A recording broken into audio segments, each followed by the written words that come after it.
Cool? Cool. All right, so I'm going to do a poem. It's a poem by my daughter. You can't tell me that my child ain't a musical genius, but maybe that's just the love talking. Since her first vocal performance, standing on a chair behind the podium at her grandmother's church with a 7-year-old veteran of a vibrato, I've been questioning my ears about their prejudices, but only getting back racist haiku like, the human race, dirt. Mankind is simply manure surrounding your seed. I tried to clear the love out of my ears, but I'm never really sure if the Q-tip completed its quest. To me, she sounds like part Stevie Wonder and part Kiwi Strawberry Snapple, part Tina Marie and part Income Tax Return, part Badu and part Mecca, part Ella, part Helen Keller, all the decent parts of me and her particle of a mother, but maybe that's just the love talking. She divides her time between college and cosmetology school, works part-time as a self-employed weaver of follicle-fueled fantasies, and cranks out tenacious tracks from her home studio on a regular basis. And that ain't the love talking, that's her calendar, that's her caliber. People always want to point out how pretty the daughters are. I tell them that some fathers see the pretty that makes women dangerous, but maybe that's just the love talking.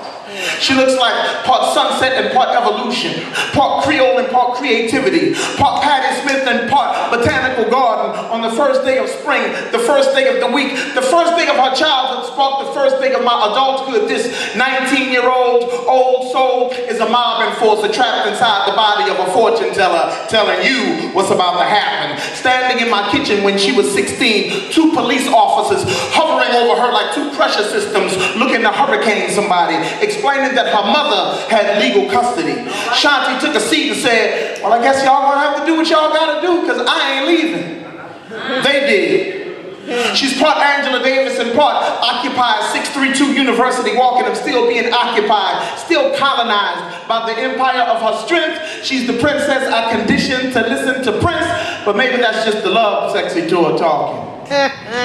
But my daughter can kick your son's ass, kick the son's ass. She divides double standards by the 2 hemispheres of her brain. She's part design and part function, part math and part meaning, part handle with care and part warfare, part Sojourner and part Nat Turner, part Gilligan and part Allen, part Steve Jobs and part Jeffrey Lebowski, part Obama's mother and part Nirvana's drummer. See, she can produce some prolific writer or step to the mic when it's time to become a fighter. Part Spartan, part great-grandma Dorothy Martin, part science fiction, religion, and part Christopher Hitchens, part Leadbelly, part Etta James, part Famous Flames, part Earth, Wind & Fire, part Janelle Monáe, and part Beyonce, because some mornings she's just way too damn diva for me.